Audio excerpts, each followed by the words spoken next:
No latim, libertas que será também. Em português, liberdade ainda que tardia. A frase que estampa a bandeira de Minas Gerais foi lema de um dos movimentos mais emblemáticos e complexos do período do Brasil colônia. A Inconfidência Mineira foi um levante popular ou de uma elite defendendo os próprios interesses. Nesse 21 de abril, data da morte de um dos líderes do movimento, Joaquim José da Silva Xavier, o Tiradentes, nós vamos mergulhar na história mineira para entender melhor as nuances da Inconfidência. E mais, uma exposição homenageia uma das fundadoras da Orquestra Sinfônica de Porto Alegre e ainda uma entrevista com os organizadores do espetáculo Pirarucu, no Tucupi. O Revista está começando agora.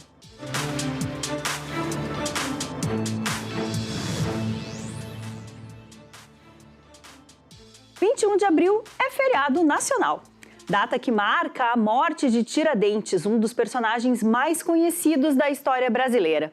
Mas você sabe quem foi, de fato, essa figura? Sabe algo sobre a Inconfidência Mineira? Nós vamos juntos descobrir agora na reportagem da Lise Mottini. O cenário é Minas Gerais, no século XVIII. O Brasil ainda era colônia de Portugal e a região vivia da exploração do ouro. Com o passar dos anos, a produção começou a cair, mas os impostos continuavam altos. A coroa portuguesa exigia uma meta de arrecadação. Quando ela não era atingida, vinha a temida derrama, uma cobrança forçada sobre a população. Nesse contexto, surgiu a chamada Inconfidência Mineira, um grupo formado por militares, intelectuais e integrantes da elite passou a se reunir em segredo. Inspirados por ideias de liberdade que circulavam na Europa e também pela independência dos Estados Unidos, eles planejavam romper com Portugal e criar uma república. Entre os participantes, um nome ganharia destaque: Joaquim José da Silva Xavier, o Tiradentes. Alferes do Exército, o que corresponde hoje a um segundo-tenente na hierarquia militar, ele defendia abertamente a independência e acabou se tornando o rosto mais conhecido do movimento. Mas antes que qualquer revolta acontecesse, o plano foi descoberto. Os envolvidos foram denunciados à coroa portuguesa e presos. Durante o julgamento, a maioria conseguiu reduzir as penas, mas Tiradentes assumiu a responsabilidade. Em 21 de abril de 1792, ele foi enforcado no Rio de Janeiro. O corpo esquartejado e exposto em vias públicas, uma forma aí de intimidar qualquer nova tentativa de revolta. Mesmo derrotado, o movimento deixou marcas profundas na história do Brasil.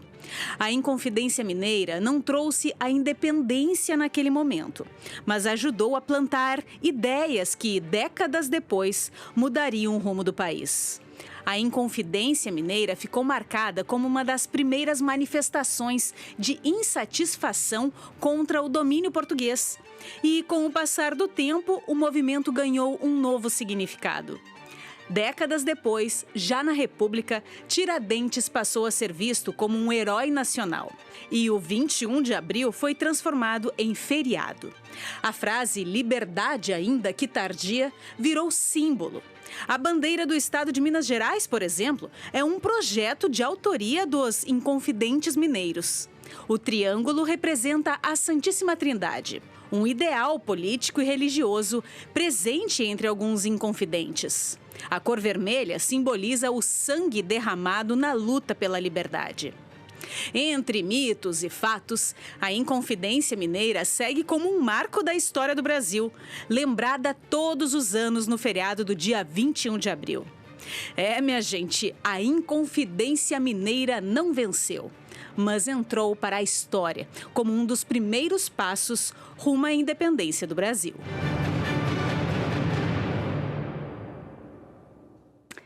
E para falar mais sobre os impactos históricos e culturais da Inconfidência Mineira, nós estamos com o historiador da arte Eduardo Veras e o historiador André Figueiredo, ambos por vídeo hoje. Boa tarde, meninos, tudo bem? Obrigada por estar conosco aqui. prazer Olá, receber. boa tarde. Professor Eduardo, eu queria começar com o senhor perguntando, mudou um pouquinho o termo, né, como a gente se refere, não é mais inconfidência, conjuração mineira agora, é isso? Tem se usado mais esse termo? Na verdade, eu falo ou o André, desculpe? Eu comecei com o senhor, começo? professor Is. Ah, tá bom. Então, me parece que os dois, na verdade, eles sinalizam mais ou menos a mesma coisa, né? Eles têm um sentido não exatamente elogioso, pejorativo, acho que até o André pode explicar isso melhor que eu, mas a conjuração, a inconfidência tem uma ideia de uma traição, né? Porque, enfim, são inconfidentes, né? São pessoas que estavam tramando algo, né? E é encarado, aquilo é visto, do ponto de vista da coroa portuguesa, como uma traição, né?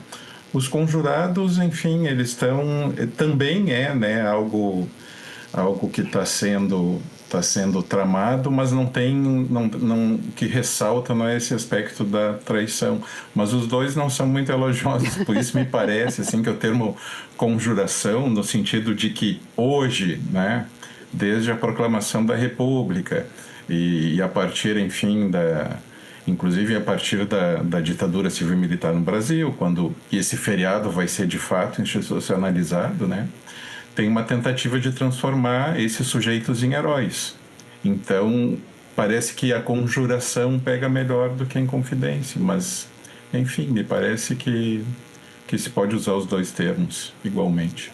É engraçado, professor, o senhor trazer essa questão da ditadura militar, né? Porque a primeira grande referência ao movimento surge logo após a República, né? O Marechal Deodoro da Fonseca instala esse dia, né, como dia já um feriado, uma espécie de feriado, e depois a gente vê realmente outros momentos históricos em que o Tiradentes é utilizado de alguma forma. E aí eu vou passar a bola para o professor André, né? A gente vê Vargas, a gente vê a própria ditadura. Tem um uso político da imagem do Tiradentes no decorrer dos anos e de acordo com alguma corrente? Como é que o senhor explica isso para a gente? Bem, muito boa tarde a todos. Na verdade, o uso da figura do Tiradentes como personagem histórico que nos permite discutir a questão da independência e questões relacionadas, por exemplo, à liberdade, a luta contra o jugo colonial, que essa é a ideia inicial dos Inconfidentes, ela inicia-se já em 1822. Muitas vezes a gente associa apenas ao aparecimento do herói após a proclamação da República, mas a essência do Tiradentes, sendo gestado como um herói, ele começa muito antes, já a partir de 1840, 1850, 1860, por meio do teatro, da literatura, né? Você tem os clubes militares, os clubes chamados Tiradentes, espalhados pelo Brasil inteiro, né? E eles acabam recuperando a trajetória desse mineiro, desse personagem que se rebelou lá em 1789. Com o passar do tempo, a República, né, a partir de 1889, ela precisava construir heróis nacionais. E o Tiradentes vai ser elegido como esse herói nacional, primeiro porque ele não tem um rosto. Então, os nossos artistas, acho que o professor Eduardo vai poder nos brindar com isso, a construção do Tiradentes é muito livre, porque você não tem os traços fisionômicos do Tiradentes. Então, os nossos artistas tiveram a liberdade de desenhá-lo da forma que quiser. Segundo, que você tem uma grande associação religiosa. Num país católico como era o Brasil, a escolha do Tiradentes como herói, ela se pauta por essa ideia de se construir um Cristo brasileiro. Como você não tem a imagem, você vai recuperá-lo como o Cristo brasileiro. Exato. Então vai ser aquele personagem de barba, de cabelo. Mas depois, na República, já instituída, principalmente a partir dos anos 30, você inverte a figura do Tiradentes. Você começa a trazê-lo como um herói militar. Então os desenhos que vão surgir a partir de então é o Tiradentes militar, no grande emblema desenhado pelo Washington, que vai desenhar ele com fardas, com espadinho. E aí ele vai passando ao longo da ditadura, do período da ditadura militar, até recentemente, a partir desta figura, a figura mais jovializada, né? Até ganhar cédula, selos, o dinheiro, né? É o mais popular. E ele não era um militar de alta patente, né, professor? Ele era um subtenente, acho que seria o cargo hoje em dia. Por que ele é tão reverenciado militarmente? Por que os militares se apropriaram tanto dessa imagem dele? Porque ele foi um homem que foi perseguido sem pegar em armas, na verdade. Então, num país que você precisava construir um herói, nada melhor do que trazer um personagem pelo aspecto religioso. O Tiradentes aparece na documentação oficial, mais pelo aspecto religioso, de pedir perdão pelas mortes que ele iria causar. Isso é muito bonito, isso aí é bíblico, como se fosse um texto bíblico, né? E aí você tem um militar, ele é baixa patente, né? O alferes é um estamento dos mais baixos. Ele rebela-se e luta contra, sem pegar arma. Então isso faz com que ele também se torne uma pessoa poderosa, porque ele vai ganhar as pessoas pela fala. Ele é um falastrão. Ele fala em bordéis, fala pelos caminhos, e ele tem 3 características fundamentais. Primeiro, ele sabe a prática da odontologia e da medicina prática. Então ele fala com as pessoas do mais baixo estamento social. Ele fala com escravizados, ele fala com as pessoas ricas, então ele fala com todos. Num país que você não tinha, por exemplo, médicos, uma região que não tinha médicos, quem exerce essa medicina prática ganha muito contato com a população. Então isso é um grande favor. Ele sabe falar muito bem, ele tem uma oratória, e a gente encontra isso na documentação. A oratória do Tiradentes é muito forte. E um terceiro ponto, ele é muito carismático. Esse carisma fez com que ele trouxesse para si essa ideia do líder, porque ele assumiu um crime enquanto todos negaram. Não tem uma pessoa que foi denunciada pelo Tiradentes. Que é um ato mais heróico do que esse. Ele assumiu o crime no seu quarto depoimento e falou: olha, eu sim sou rebelde, eu sou um traidor da pátria, então eu quero libertar, por exemplo, a região de Minas, do Centro-Sul, do jugo português.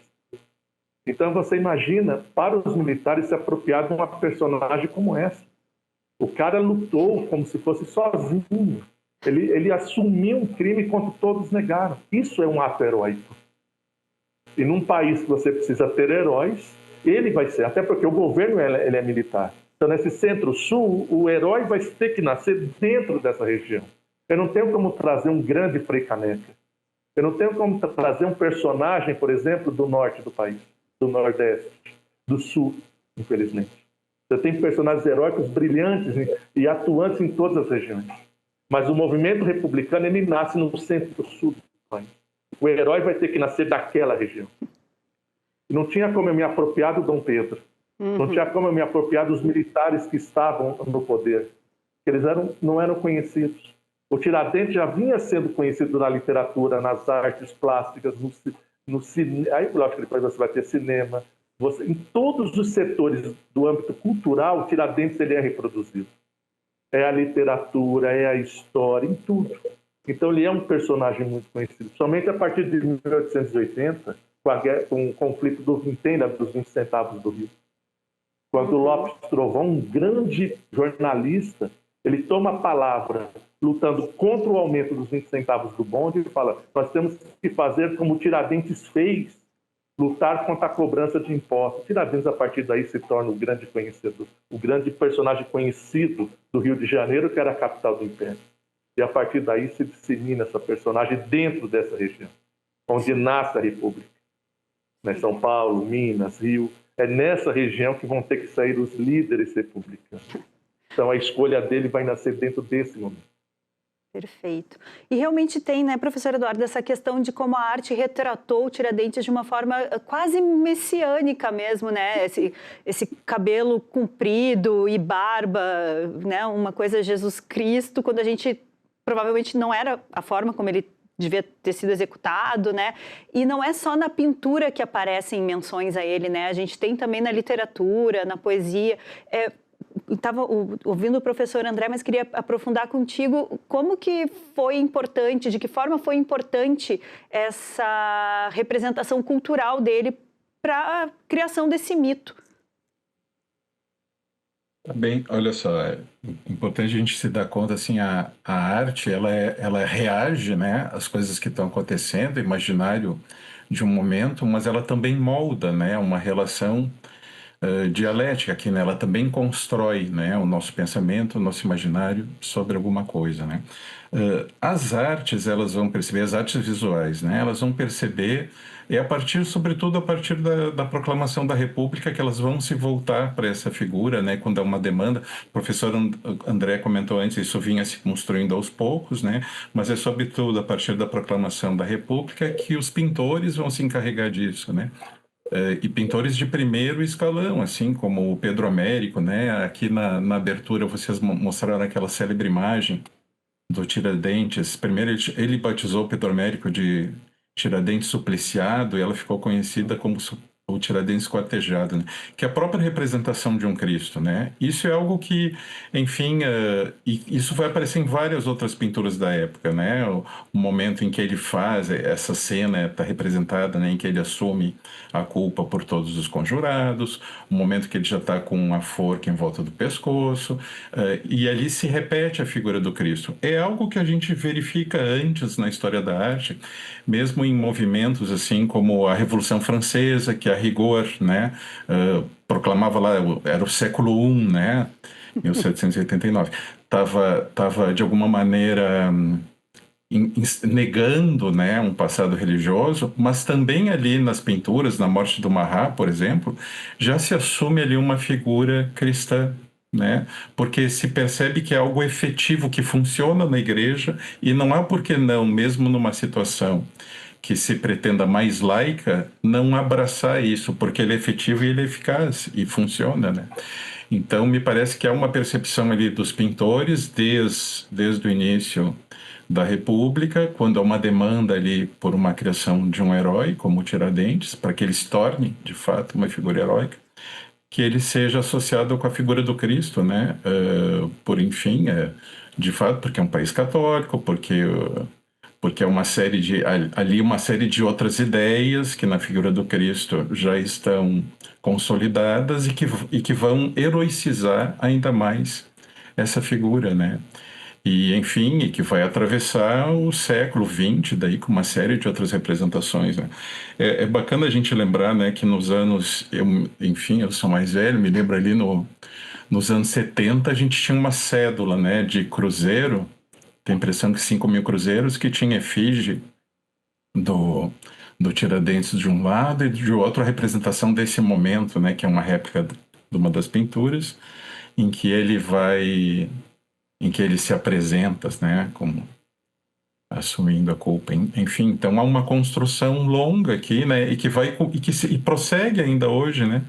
Eu estava lembrando, tem um filme de 2017, tenho a impressão, que se chama Joaquim, filme dirigido é um diretor pernambucano, Marcelo, não vou lembrar agora, um filme que inclusive ele coloca esse Tiradentes num outro lugar, um pouco de um anti-herói, assim, um filme incrível. Então é interessante pensar que isso, de diferentes maneiras, vai percorrendo o nosso imaginário, né? E claro que a arte tem um papel nisso, né? Ela está reagindo, mas ela também está construindo isso ao mesmo tempo, né?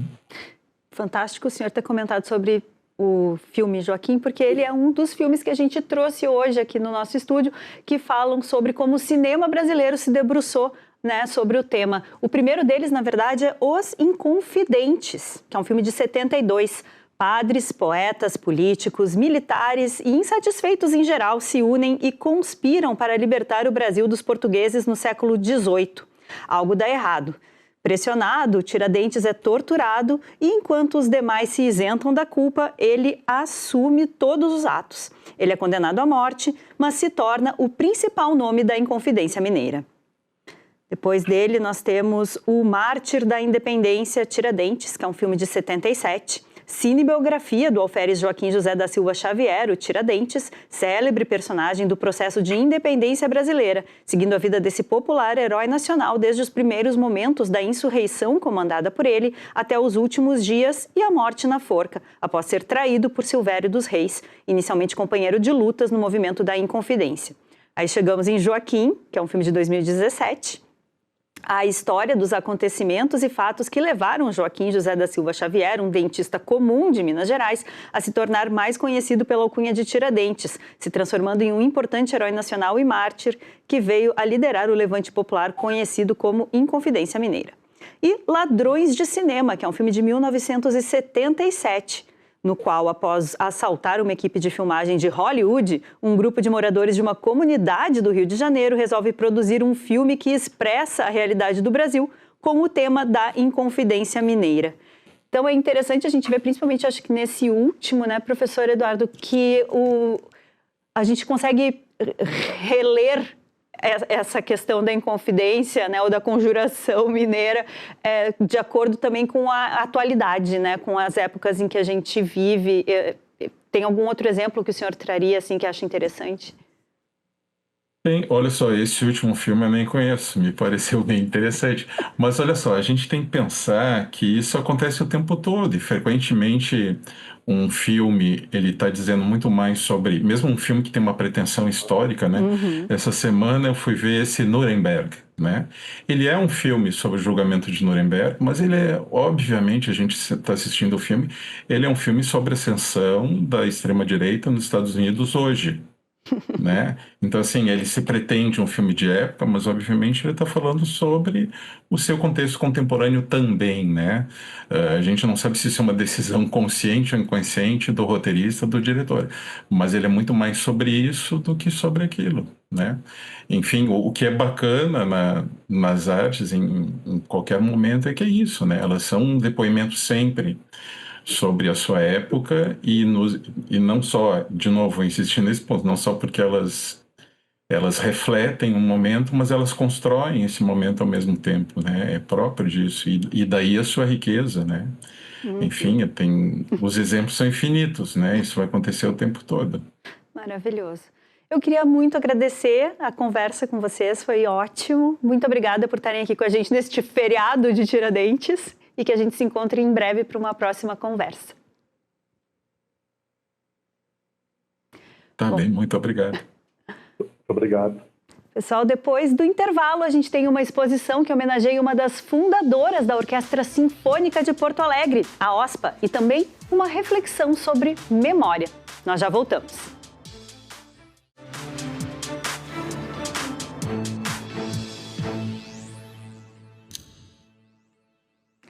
Amanhã tem concerto com a Orquestra Vila Lobos.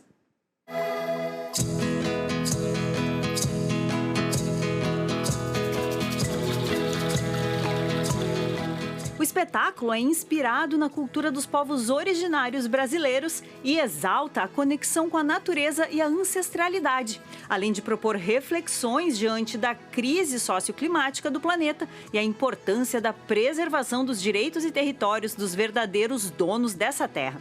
No repertório, obras de Vila Lobos, Tom Jobim, Milton Nascimento, Jorge Benjor, Chico César, Giba Giba, Raul Elvanger e ainda de compositores indígenas e da Amazônia.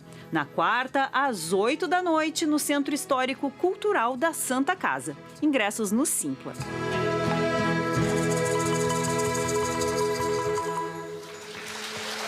E mais música com o Refúgio dos Amores Improváveis. Baby, me fala, bem do seu jeito, como é que faz pra gente se desenrolar? O trio carioca traz à capital a turnê com músicas do primeiro álbum, que explora as múltiplas faces do amor. De encontros improváveis a histórias de afetos que se constroem e se desfazem.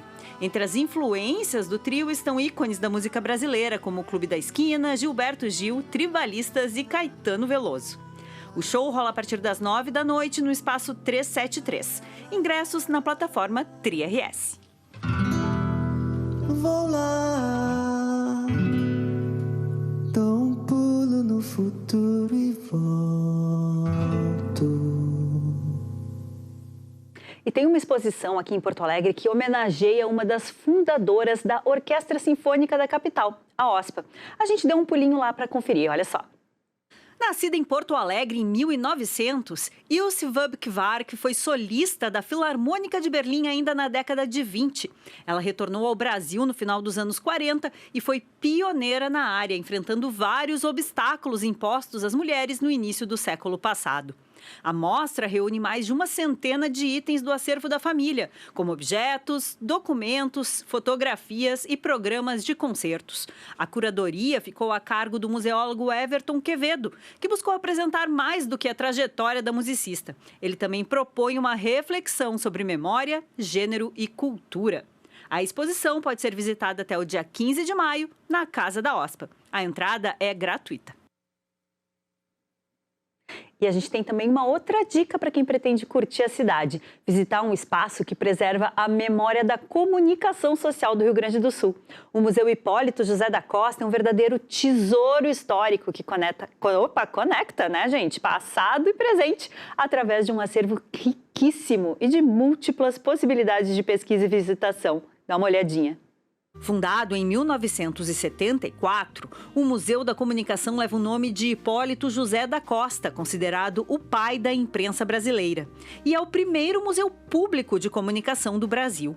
O espaço guarda milhares de itens, entre jornais, revistas, equipamentos, fotografias e documentos que ajudam a contar a história da comunicação no estado e no país.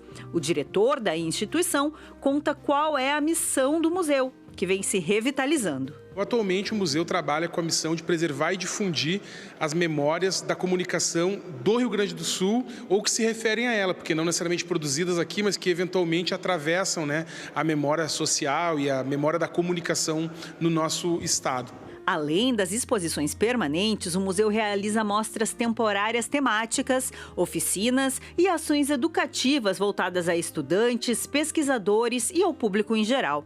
O acervo é aberto para consulta e pesquisa, atraindo desde jornalistas e historiadores até estudantes curiosos em conhecer os bastidores da informação, unindo passado e presente. Nosso grande desafio, que é compatibilizar toda essa memória que o museu acumulou ao longo dos mais de 50 anos de história, junto com os novos tempos, de uma forma que a gente consiga ser eficiente, por assim dizer, ao servir como um espaço que preserva as fontes que os públicos do hoje vêm buscar para reconhecer a produção em comunicação do passado, mas que ao mesmo tempo possa ter um olhar ativo do que está sendo produzido hoje para que no futuro isso possa, né, circular e essa instituição possa se manter como relevante para todo o ecossistema da comunicação e da sociedade aqui no Rio Grande do Sul.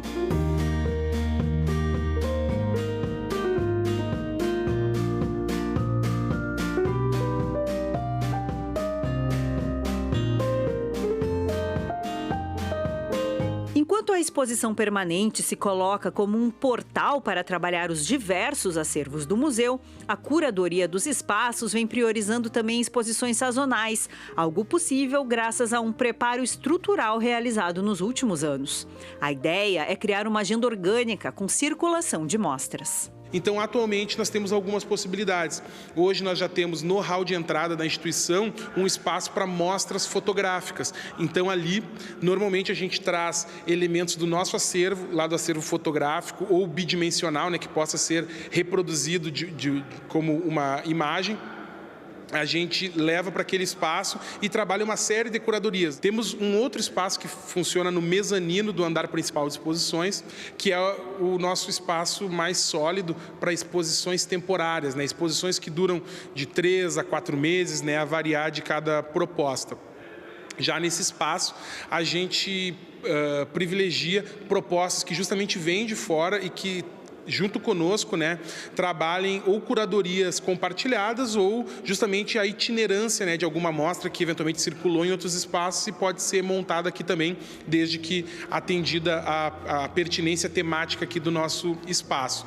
Entre os destaques estão as primeiras edições de jornais do século XIX, coleções completas de revistas históricas e gravações de programas de rádio e televisão que marcaram gerações.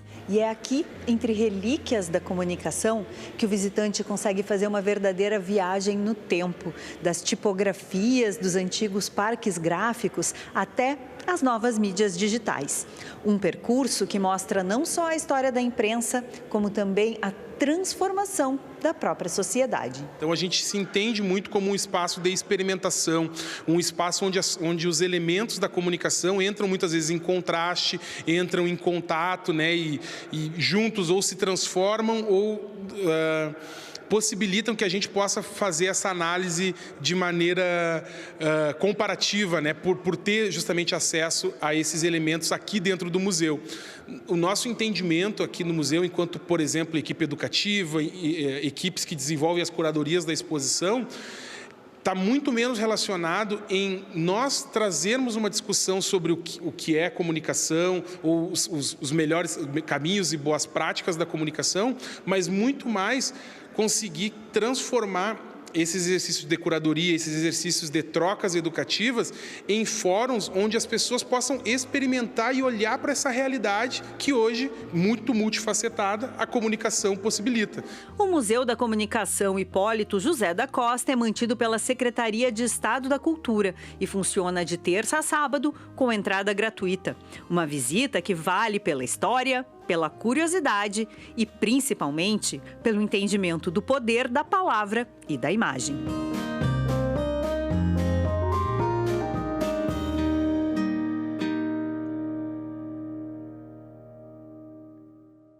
Eu sou suspeitíssima, mas olha, essa é uma visita que vale muito a pena fazer. Vamos falar sobre memória? Ela é um dos pilares mais importantes da vida humana. Segundo o filósofo Schopenhauer, para evitar reviver uma grande dor, a vontade da pessoa faz com que ela não seja capaz de ordenar os seus pensamentos. E as lacunas deixadas na memória seriam preenchidas, portanto, por conteúdos irreais. Mas, afinal, em que momento a gente deve se preocupar com a falta de memória? A Ionara Caran nos conta. Às vezes, é natural o cérebro falhar. E, na maioria das vezes, não é motivo para preocupação.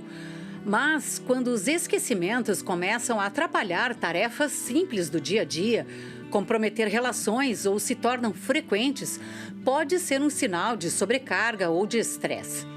É importante ficarmos atentos aos sinais e, mais do que isso, investir na qualidade do nosso tempo, um bem tão precioso, e, por que não, buscar um futuro de mentes brilhantes. Cadê meus óculos? Onde eu botei meu celular? O que eu vim fazer aqui na cozinha? Perguntas que estão se tornando rotina para muita gente, mas será que estamos mais esquecidos? Ou será que é o estresse da vida moderna que está prejudicando a nossa memória? O fato é que cada vez mais gente está buscando ferramentas para manter a mente afiada por mais tempo. Encontrar ferramentas que ajudam a despertar a memória e exercitar o músculo mais importante do corpo humano, o cérebro. Algo tão necessário que resultou na criação de escolas especializadas em ginástica cerebral, com exercícios e atividades que servem para desenvolver uma mente mais ativa, com capacidade de maior concentração, raciocínio, memória, criatividade e autoestima. Habilidades que garantem qualidade de vida, principalmente para quem tem anos de estrada e precisa lubrificar esta máquina tão poderosa. Eu comecei a me perder, assim, no meu trabalho, na rua, não sabia para onde eu ia. Meu marido já estava notando, assim, os filhos próximos também já estavam notando. Eu ia falar uma coisa e aí perdia, não sabia mais o que eu ia falar. Ia procurar uma coisa, não achava, aí meu marido ia lá, achava para mim, sabe como é que é? Muito triste. Desatenta, né? Perguntava uma coisa e eu gaguejava. Então eu vim, de início, vim contrariada, mas me sinto muito bem. Aqui nessa escola são desenvolvidas atividades fundamentadas na neurociência e com comprovação científica, através de um método dinâmico, pioneiro e inovador.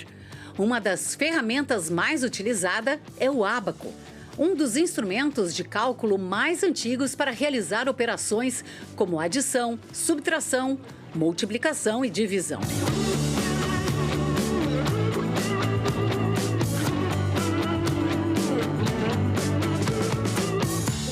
vermelhos são o que a gente chama de pontos de referência. O troca de base 5 é um dos formatos que a gente utiliza o número 5, como se a gente estivesse comprando alguma coisa e dando o troco, né? Somar o 5 e pegar o meu troco de volta.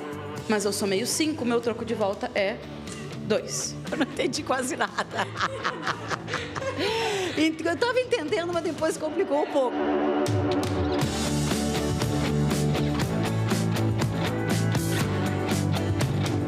O fato é que treinar o cérebro é fundamental para evitar lapsos. E eu quis saber a opinião da diretora da escola sobre que impactos os tempos modernos têm no nosso raciocínio lógico e, claro, na memória. E cada vez mais a gente vive num mundo de recrutamento atencional. Então a gente tem a falsa ideia de que nós fazemos várias coisas ao mesmo tempo, que nós podemos fazer várias coisas ao mesmo tempo.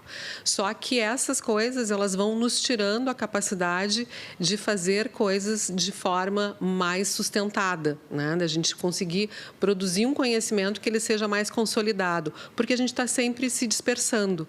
Então, claro, todos esses dispositivos móveis, né?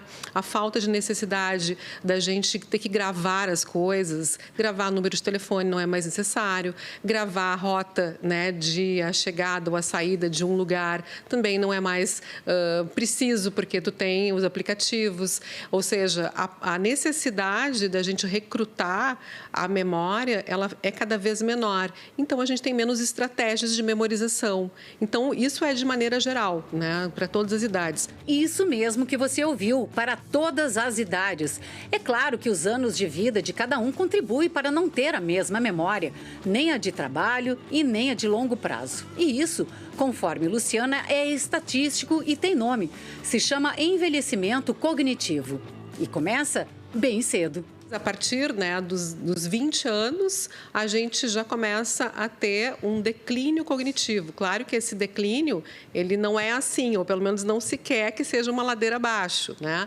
Mas a gente vai ter declínio dos 20 aos 30, dos 30 aos 40, 40 aos 50, 60, 70, 80, 90. Que declínios são esses, né? Nós estamos falando de declínio de memória de trabalho, que é essa memória bem recente, é o declínio da agilidade de pensamento também, agilidade de raciocínio, ele também vai diminuindo, e o declínio da memória a longo prazo. É um pouco assustador, é verdade, mas em um mundo cada vez mais dinâmico, com mudanças a todo instante, a capacidade de adaptação e o desempenho cognitivo se tornam fundamentais para qualquer pessoa, em qualquer carreira ou em qualquer idade. E para quem acha que o cérebro não tem fome, não é bem assim. Cérebro tem fome de quê, né? Porque tu tinha me falado naqueles 3 pilares, é isso? Isso, o cérebro, ele quer novidade, né? Porque isso estimula a gente, tanto é que as redes sociais se baseiam nisso, né? Variedade, porque isso também te dá a sensação de que tem o que entender, mas a questão é que a gente precisa entender e também precisa fazer coisas mais difíceis. Então, é isso que faz com que a gente possa sustentar mais um conhecimento. Porque a gente precisa continuar se desafiando para poder lidar com as pessoas, para poder lidar com as perdas, porque também o envelhecimento é isso, né? E para poder, enfim, seguir sendo autônomo, né? Tendo qualidade de vida.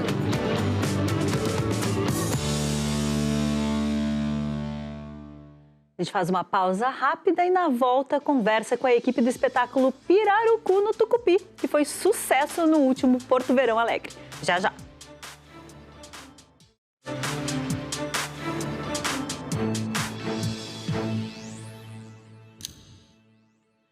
Depois do sucesso da estreia no Porto Verão Alegre, a peça Pirarucu no Tucupi volta a cartaz nessa cidade, nossa, maravilhosa, com apresentações especiais nos dias 22 e 29 de abril no Bar Ocidente. Para falar mais sobre o espetáculo, a gente recebe aqui no estúdio os atores Renato Del Campão e Guilherme Fraga.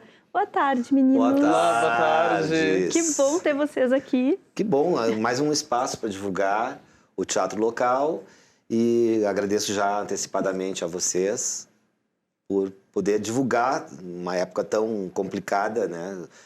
Poucos veículos, Mas temos o forte da divulgação boca a boca e também das redes sociais, que é o que está sendo muito... Tem ajudado muito, né? Tem ajudado muito. Bom, vamos falar então do Pirarucu no Tucupi, Sim. né? A história, ela gira em torno de um jantar que é meio caótica a situação, bem né? caótica.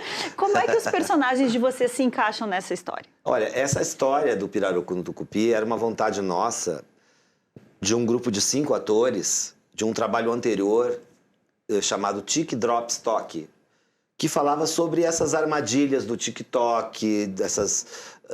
não especificamente do TikTok, né? Mas desse formato vertical, já antecipava tudo isso. E era um apunhado de fragmentos da internet que a gente pegou e jogou sem ter mais um conflito básico que mantivesse aquilo como um segundo plano, um pano de fundo, né? No caso aqui, não. A gente tem uma estrutura de teatro com texto, com personagens, algo que a gente já vinha fazendo há muito tempo atrás. Começamos a fazer isso no ano 2000, 99, 2000, na primeira edição do Porto Verão Alegre. Lá o espetáculo era Eu Sei o que vocês dublaram no verão passado.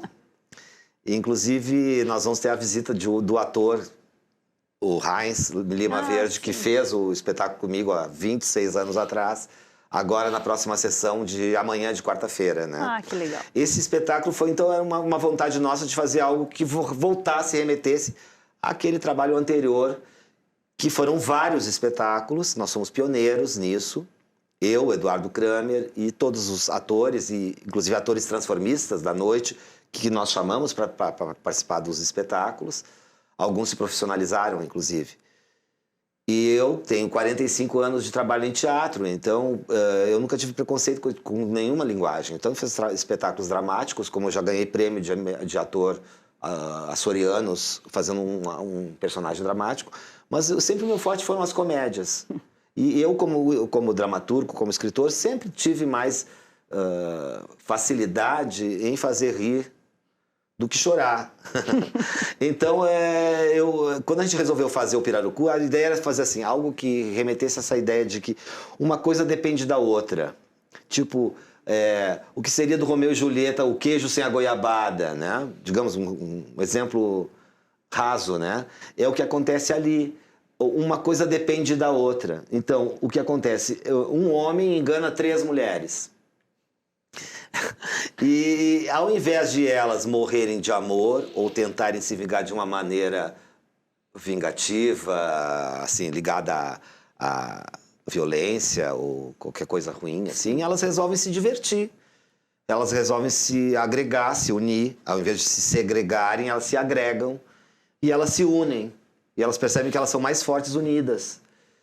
E a gente percebeu que isso entrou em choque justamente com a realidade do que está acontecendo de uns tempos para cá, dessa quantidade de feminicídios, que o nosso espetáculo não é uma comédia, não são atores transformistas, mas nós não somos drag queens, nós somos mulheres no espetáculo.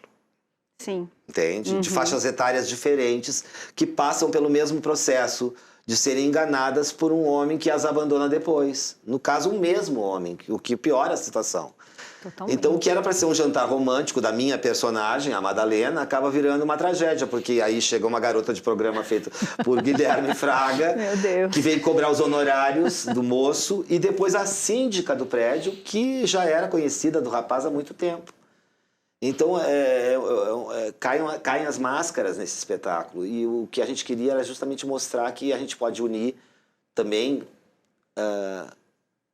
faixas etárias diferentes de artistas, né? Sim. Porque a gente nota que há muito os atores que se unem e pensam da mesma maneira, têm a mesma faixa etária, acreditam nas mesmas coisas. Aqui a gente resolveu fazer diferente, juntar gerações diferentes. Eu tenho 61, ele tem 28. E o Caio, eu nem sei que idade tem.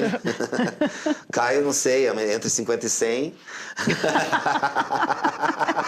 Pobre do Caio.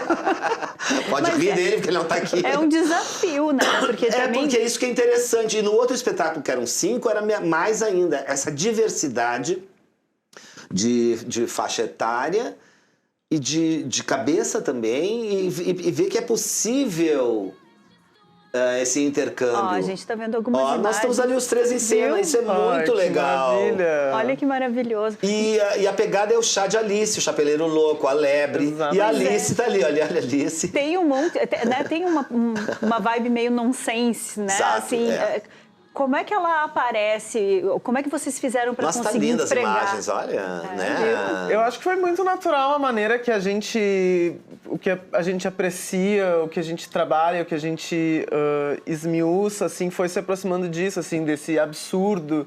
E toda essa estética trash ser muito proposital e a gente levar isso às últimas consequências. Então a gente estava brincando com algumas coisas enquanto a gente ensaiava, enquanto a gente pensava algumas músicas, e a questão do Alice no País das Maravilhas surgiu como um pano de fundo. Então a gente foi pesquisar mais coisas, fomos atrás de textos, de músicas que também tivessem a ver, e a coisa foi naturalmente crescendo. Talvez isso assim. foi o mais complicado, peneirar essa quantidade de músicas. Referências, né? De referências que tem a ver com essas três personagens, porque elas são bem definidas. Por incrível que pareça, por ser uma comédia, as pessoas não acreditam. A gente fez até ficha de Stanislavski, de personagem, cor, signo, blá, blá, blá, tudo. Nós sabemos, temos toda a ficha das três personagens. Então, foi um trabalho todo calcado para que os personagens fossem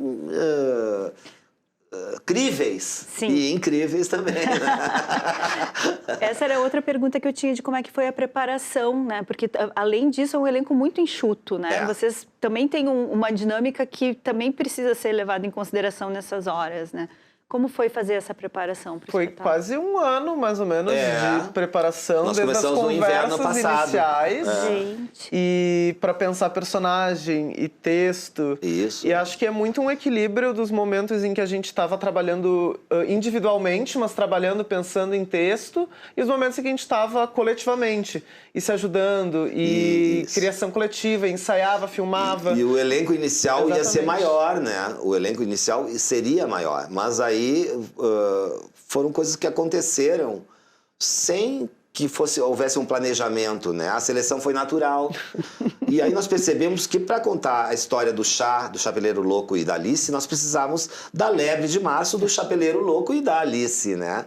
E é uma história muito interessante porque é um metateatro, né? E isso o que acontece da história da Alice é uma história de manipulação. Porque são duas personagens que querem confundir uma terceira. E isso é muito interessante, porque é uma forma de opressão que a gente vive diariamente também. E tratam ela como uma boneca. Ela é manipulável e eles... É direita, é esquerda, é centro, agora... sub, porque a gente está falando verdade, sobre esses assuntos reais, esses assuntos humanos. A gente fala dessa questão do relacionamento, da questão de confusão, de tristeza, de solidão. O que é falso e o que é real. Só que como a gente coloca essas camadas das músicas, da brincadeira, das coisas coloridas, eu acho que fica muito mais fácil da gente conseguir perceber isso, relacionar quando a gente está vivendo, ou que isso é muito a realidade de alguém que eu conheço. Talvez a estética do espetáculo deixe um pouco assim camuflado essa profundidade, porque a gente também não queria falar desses assuntos tão pesados, né? Porque é tão pesado tudo. Viver tá dando trabalho, tá puxado, né? Puxado. Olha, roteirista da vida do espetáculo. Falando da época dos espetáculos que eu fazia antes, tipo o Bonecas à Beira de um Ataque de Risos, que foi um espetáculo de 2003, ganhou o prêmio Açorianos na época. E era um espetáculo com temática drag queen, naquele era drag queen, né? Foi uma honra aquilo, dividir o prêmio de melhor espetáculo com Entre Quatro Paredes, do Jean-Paul Sartre. Nossa. Ali houve uma polêmica na cidade, foi muito terrível assim, o preconceito, né? Mas foi até bom pra gente perceber que às vezes essas coisas estão do lado da gente, né? Mas a gente persegue essa ideia há muito tempo, que de uma maneira, essa estética queen, essa estética glam, sei lá qual o rótulo que querem colocar, não sei, já não sei mais de mais nada, ela sempre perseguiu os trabalhos que eu fiz. E essa questão acho que da... Não existia nem o termo drag queen, eu já tinha elementos de drag queen nos meus espetáculos. Eu sou ator desde 80. Nossa, e esse termo drag queen apareceu em 91, 92, quando na época eu apresentei uma festa de drag queens no Ocidente, no mesmo espaço no Ocidente, com o DJ Eduardo Herrera, que mora em Londres agora, no lançamento de um single da RuPaul. Olha só. Nossa, foi a primeira vez que a RuPaul lançou uma música. Então quer dizer que não é tanto tempo assim no Brasil, entendeu? E voltando então para casa, no Ocidente, né? Queria convidar vocês a convidar a nossa audiência a prestigiar. E nós queremos fazer um sorteio de ingressos. Aí eu não sei o que fica a critério de vocês. A gente tem um passaporte, 2 passaportes, tá? E vale para mais um convidado. São 2 pessoas por passaporte. Então vamos lá. Amanhã, dia 22 de abril, e semana que vem, dia 29 de abril, 22 às e 29. 20 horas. 20 horas. 20 horas, 8 da noite. É tarde, no é tarde, Ocidente. é tarde. Ocidente. Venham, os ingressos estão à venda pelo site do Entre Atos. Entre Atos. Vai estar sendo vendido na hora, mas também vamos lá. Então a gente vai sortear 2 ingressos pra você que com acompanhante nos stories que quer ir assistir o Pirarucu e marcar o @ do Teatro Ofídico. Isso aí. Vamos lá, gente. Venham. Por favor, tá? Aí amanhã vamos anunciar quem são os bonitos e bonitas. Na rede social. Perfeito. Instagram. E quem quiser saber acompanhar nosso trabalho, o Espaçonave é um projeto que existe desde setembro de 2021. Toda quarta-feira tem Teatro no Ocidente. Olha aí. É um espaço que se abriu durante a pandemia. Sim. E começamos lá com a Valéria Barcelos, em setembro de 2021, e se fixou e perpetuou até hoje. Graças a Deus. Graças a Deus, exatamente. Guris, muito obrigada. Eu que agradeço. Muito sucesso nessa nova temporada. A gente se encontra de volta em breve. Oba. Com certeza. E o Revista vai ficando por aqui. A gente também se encontra na próxima edição. Tchau, tchau. Até lá.